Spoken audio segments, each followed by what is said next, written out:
perkenalkan, nama saya Susana Sasti, asal sekolah STP Santo Yakobus Merauke. Pada hari ini saya akan melaksanakan kegiatan PPG di sekolah SD Impres Wemanu.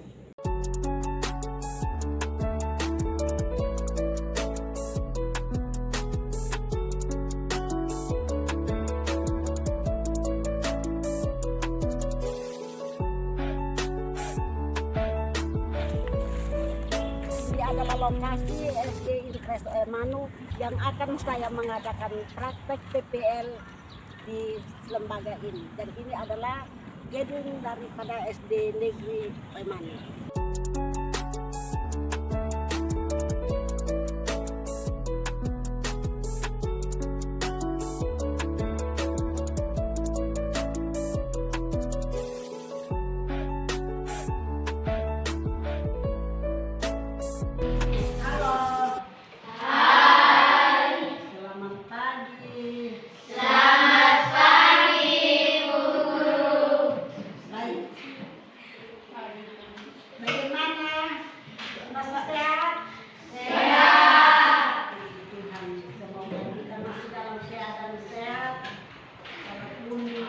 Kita sekarang dilanda oleh kepanasan, namun kita masih Tuhan masih tetap menyertai kita. Untuk itu hari ini kita akan mulai dengan pelajaran yang baru, yaitu tentang Allah memberkati pemimpin bangsa Israel, yaitu Samuel, Saul, dan Daud. Maka sebelum kita mulai dengan pelajaran, mari Ibu mengundang kita semua untuk kembali kita berikan kepada teman kita Mario untuk pimpin kita doa.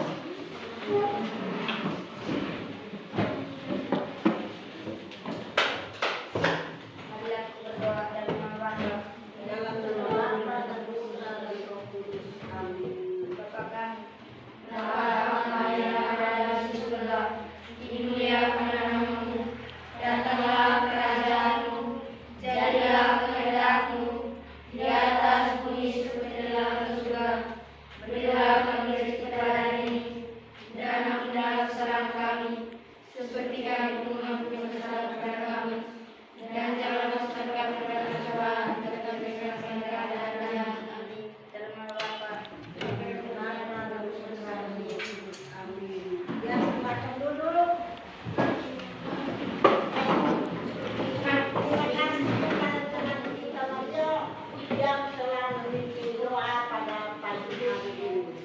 baik, sebelum kita mulai dengan pelajaran, apakah hari ini semua hadir? Tidak.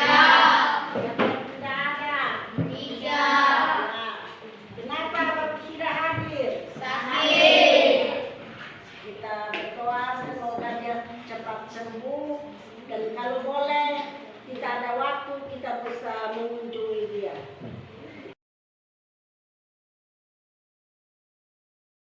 Baik anak-anak, sebelum kita memasuki pelajaran yang baru, Ibu ingin cek pelajaran minggu lalu itu tentang apa? Bangsa Israel memasuki tanah terjangkau. Ya, tepuk tangan.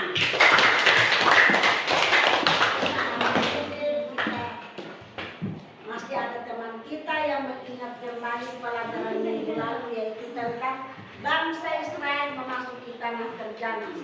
Nah, pelajaran kita pada pagi hari ini tentang Allah memberkati pemimpin bangsa Israel, yaitu Samuel, Saul, dan Daud. Baik, sebelum bangsa Israel kembali ke tanah terjangkau, mereka ditindas. Bangsa Israel sesudah memasuki tanah terjangkau, mereka memiliki beberapa pemimpin yang dipilih oleh Allah sendiri, yaitu Samuel, Saul, dan Daud. Samuel itu pada waktu dia masuk tinggal dengan seorang imam yang namanya Eli. Eli ini dia mempunyai 2 orang anak. Eli, Samuel ini dia selalu taat kepada Tuhan Allah, lalu berdoa, setia mengikuti apa saja yang diperintahkan oleh Allah melalui Eli. Dan setelah Samuel menjadi seorang pemuda, dia dipilih Allah menjadi pemimpin atau raja untuk memimpin bangsa Israel. Karena Tuhan Allah percaya bahwa segala perkara yang dia berikan itu dia selalu simpan di dalam hati. Tuhan Allah menampakkan diri kepada dia, Samuel, engkau harus memberi teguran kepada anak-anak Eli, tetapi Samuel hanya simpan di dalam hati. Bahkan pada waktu Tuhan Allah menampakkan diri bahwa dia memanggil Samuel, tetapi setelah besok pagi Elia tanya, siapa yang tadi malam memanggil engkau? Dia bilang, Bapak Eli yang memanggil. Padahal yang sebenarnya adalah Tuhan Allah sendiri yang memanggil Samuel. Dan pribadi menurut Tuhan Allah, pribadi Samuel itu adalah orang yang jujur, orang yang bijaksana, orang yang setia, dan dia selalu sabar dalam menghadapi segala tantangan. Dan juga Saul dipilih oleh Allah melalui Nabi Samuel. Dia dinobatkan pada waktu dia baru berumur 25 tahun. Dia sudah menjadi seorang pemimpin. Padahal dia itu masih pemuda, belum mempunyai istri. Tetapi dia dipilih dan dinobatkan menjadi raja bangsa Israel. Itu raja kedua bangsa Israel itu adalah Samuel. Dan dia itu adalah orang yang jujur seperti Samuel. Tetapi setelah Saul meninggal, anak-anaknya tidak setia lagi kepada Tuhan Allah. Mereka tidak jujur, bahkan mereka korupsi. Maka Tuhan Allah mengutuk anak-anak daripada Saul. Dan raja yang ketiga yaitu adalah Daud. Siapa yang selalu sudah mendengar nama Daud? Sudah pernah dengar? Nah, Daud itu siapa? Siapa yang tahu Daud itu siapa? Ya, Daud dari kepribadiannya itu dia adalah orang yang pendek, kecil, tetapi hatinya besar. Dia berjiwa besar. Dia setiap hari dia menggembalakan kambing domba pada guru. Tetapi pada suatu hari Tuhan Allah berbicara kepada Nathan, pergilah engkau kepada Daud di padang gunung, bawalah dia untuk menjadi pemimpin bangsa Israel. Namun Daud masih bertindak. Setelah itu Tuhan Allah menguji dia dengan berikan dia satu tugas yang paling berat, yaitu Tuhan Allah mencoba dengan menyuruh dia untuk berperang melawan Goliat yang badannya besar, tetapi Daudnya pendek alas seperti ini. Pada waktu dia berperang melawan Goliat, Daud tidak mempunyai senjata. Daud tidak punya panah seperti Goliat. Yang dia miliki itu hanya senjata yang dia pakai untuk berperang itu hanya sebuah kartu pek. Jadi kartu pek itu yang dia pakai untuk berperang melawan Goliat yang badannya besar. Dan senjata yang kedua itu adalah doa. Pada waktu dia mau pergi berperang, dia mengatakan, ya Allah, engkau adalah Allah yang hidup dan berkuasa. Maka pada saat sekarang saya akan melawan Goliat, tetapi bukan saya yang melawan Goliat, engkau sendiri yang melawan Goliat. Maka pada saat dia mulai mengangkat kaki dan pergi Baru satu kali ini Goliat langsung terbanting. Setelah itu dia kembali mengembara lagi di padang gurun. Dia jaga, dia punya kambing, dia punya domba. Lebih baik saya di hutan supaya orang jangan-jangan. Tetapi Tuhan Allah suruh lagi, Nathan cepat pergi panggil Daud. Setelah Nathan pergi, Nathan menyampaikan bahwa Tuhan Allah kita yang hidup dan berkuasa sekarang mengutus saya untuk Nathan menjemput Daud untuk pergi menjawab apa yang engkau akan jawab. Itu adalah panggilan dari Tuhan. Maka setelah dia pergi sampai di sana, Tuhan Allah memberikan dia bahwa hari ini juga engkau akan dinobatkan menjadi pemimpin atau raja bangsa Israel yang ketiga. Karena raja pertama adalah Samuel, raja yang kedua adalah Saul, dan raja ketiga adalah engkau. Dan hari ini juga saya akan memberikan engkau janji. Janji ini yang akan saya berikan kepadamu, dan bukan hanya kepada engkau saja, tetapi kepada umat Israel dan kepada seluruh umat ciptaanku. Siapa yang tahu janji Allah yang diberikan kepada Daud, yang sekarang kita pakai dan nanti akan datang. Bahan kelas 4. Siapa yang Tuhan Allah memberikan janji pertama kepada Daud itu apa? Sudah tahu ke belum? Halo? Hai. Sudah tahu ke belum? Belum tahu? Ya. Janji Allah yang pertama kepada Daud yaitu satu, saya akan memberikan engkau negeri atau tanah. Itu janji pertama. Tuhan Allah memberikan janji bahwa seluruh tanah Israel ini akan kuberikan kepadamu dan kepada keturunanmu. Itu adalah janji yang pertama. Janji yang kedua, saya akan memberikan engkau keturunan. Itu janji yang kedua yang Allah berikan kepada Daud. Dan janji yang ketiga, aku akan menyertai engkau. Aku akan menyertai engkau, bahwa saya akan memberikan berkat kepadamu dan kepada keturunanmu. Itu adalah janji yang ketiga Tuhan Allah kepada Daud. Nah, sekarang ibu mau tanya, apakah janji itu hanya diberikan kepada Daud atau juga kepada kita? Halo? Hai. Apakah janji itu hanya diberikan Tuhan Allah berikan kepada Daud dan tidak, atau juga kepada kita? Ya kan?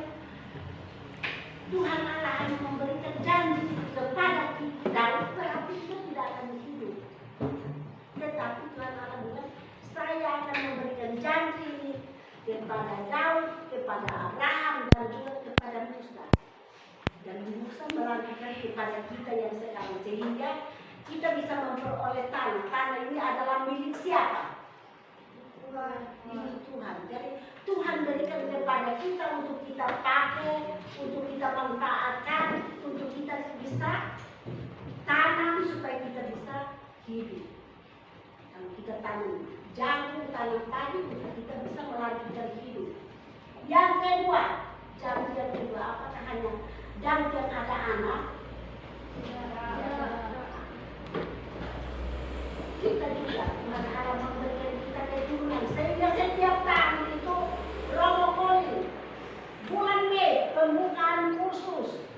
Ya, pembukaan kursus itu berarti kursus nikah. Kursus nikah itu berarti ada seorang laki-laki dan seorang perempuan yang ikut, yang nanti dikukuhkan lewat sakramen perkawinan. Sakramen perkawinan itu tujuan daripada sakramen perkawinan itu untuk melanjutkan keturunan yang Tuhan Allah berikan kepada Daud dan juga kepada kita. Kalau tidak, Tuhan Allah tidak berikan kepada kita sakramen perkawinan, kita berarti kita lihat.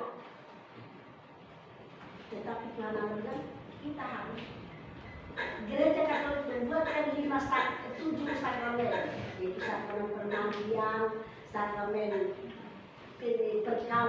pertobatan, sakramen Ekaristi, sakramen Krisma, sakramen imamat, sakramen perkawinan, dan sakramen yang terakhir itu adalah sakramen minyak suci.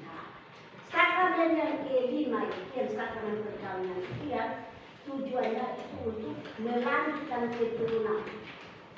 Itu tugas, Tuhan akan berikan kita tugas.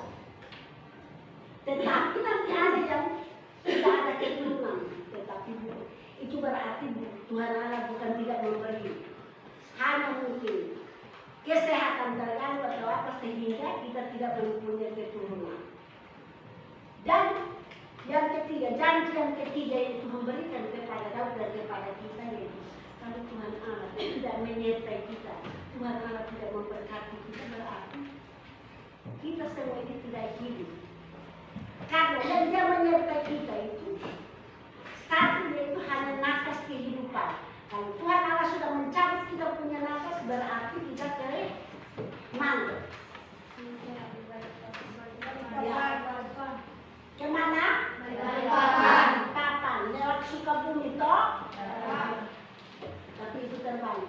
Pergi ke Sukabumi lewat Balikpapan. Bisa toh? Atau siapa yang nanti tidak pergi ke Sukabumi? Pergi ke tidak? Itu adalah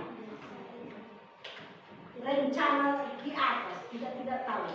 Semua yang mengalami yang namanya hidup yang Tuhan Allah sudah kirim kita ke dunia ini, berarti Tuhan Allah akan mengambil kembali, tetapi belum waktunya.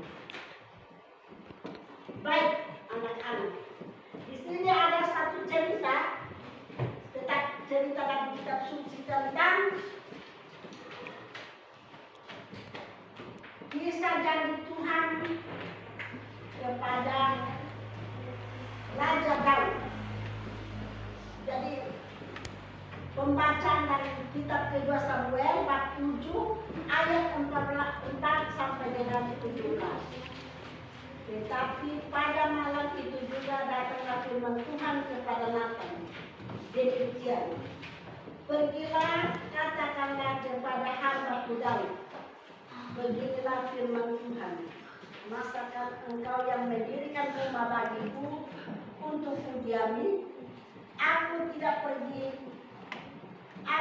pernah diam dalam rumah sejak aku menuntun orang Israel dari Mesir sampai hari ini.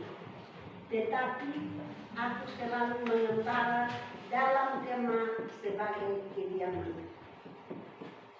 Selama aku mengembara bersama-sama seluruh orang Israel, pernahkah aku mengucapkan firman kepada salah seorang hakim orang Israel yang kuperintahkan menggembalakan umatku Israel? Demikian, mengapa kamu tidak mendirikan bagiku rumah dari kayu aras? Oleh sebab itu, beginilah kau katakan kepada hamba-Ku Daud. Beginilah firman Tuhan semesta mengirim kambing domba untuk menjadi raja atas umatku Israel.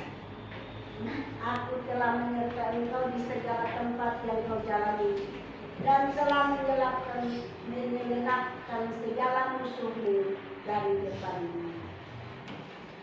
Aku membuat besar namamu seperti nama orang-orang besar yang ada di bumi. Aku menentukan tempat bagi umatku Israel dan menamakannya, sehingga ia dapat diam di tempatnya sendiri dengan tidak lagi dikejutkan dan tidak pula ditindas oleh orang-orang lain seperti dahulu. Sejak aku mengangkat hakim-hakim atas umatku Israel, aku mengaruniakan keamanan kepadamu daripada semua musuhmu. Juga diberitahukan Tuhan kepadamu, Tuhan akan memberikan keturunan kepadamu apabila umurmu sudah genap dan engkau telah mendapat penelitian bersama-sama dengan nenek moyangmu. maka aku akan membangkitkan keturunan yang kemudian anak kandungmu, dan aku akan mengokohkan kerajaannya. Dialah yang akan mendirikan rumah bagi namaku, dan aku akan mengokohkan tahta kerajaannya untuk selama-lamanya. Aku akan menjadi bapaknya, dan dia akan menjadi anakku. Apabila ia melakukan kesalahan, maka aku akan menghukum dia dengan rotan yang dipakai orang dan dengan pukulan yang diberikan anak-anak manusia. Tetapi kasih setiaku tidak akan hilang daripadanya, seperti yang kuhilangkan daripada Saul yang telah kujauhkan dari hadapanmu. Keluarga dan kerajaanmu akan kokoh untuk selama-lamanya di hadapanmu. Tahtamu akan kokoh untuk selama-lamanya. Tepat seperti perkataan ini, dan tepat seperti penglihatan Natan berbicara kepadanya. Demikianlah sabda Tuhan. Baik anak-anak, setelah kita mendengarkan bacaan dari kitab kedua Samuel bab 7 ayat 4 sampai dengan 17, maka ini mau bertanya, apa isi daripada bacaan yang tadi baru engkau dengar? Apa isi bacaan yang tadi baru kita dengar? Siapa yang tahu? Halo. Hai. Apa isi daripada bacaan yang baru kita dengar?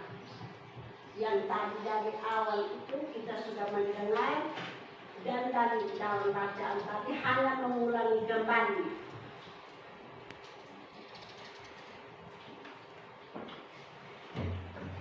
Ya, melihat apa isi daripada bacaan tadi? Tentang Natan.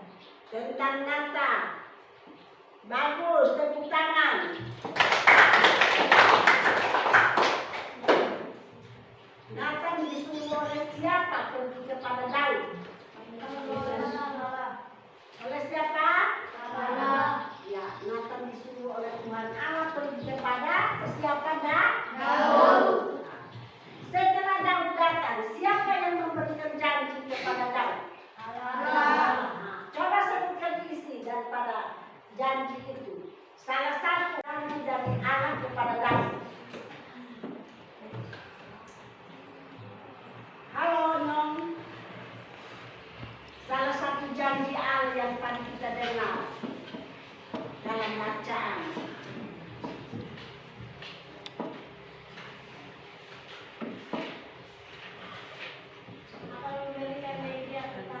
Ya, tepuk tangan. Negeri atau tanah kepada siapa? Kepada Daud. Apakah hanya untuk Daud? Kepada bangsa Israel melalui Daud. Dan Tuhan Allah tidak berikan langsung kepada umat Israel ini kamu punya tanah, tetapi dia pakai perantaranya Daud. Tanah ini, negeri ini diberikan kepadanya dan kepada umatku Israel. Janji Allah yang kedua, siapa yang tahu? Janji Allah yang kedua. Ya, beliau Yang keturunan Daud. memberikan apa keturunan? Keturunan.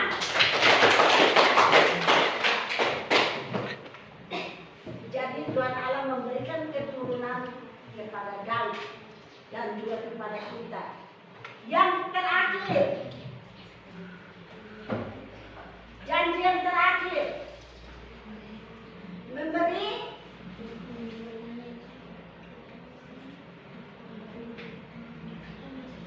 ya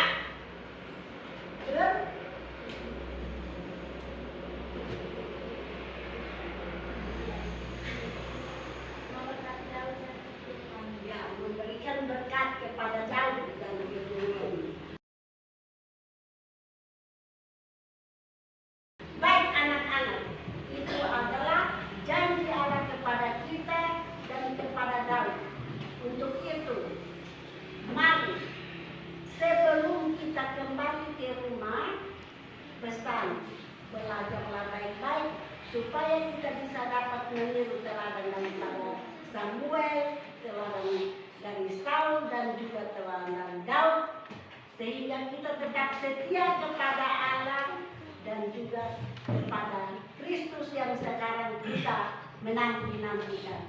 Untuk itu, sebelum kita kembali ke rumah, mari kita menutup segala kegiatan kita pada pagi hari ini dengan doa penutup. Ya, doa ini kita percayakan dengan kita mampu untuk pimpin doa.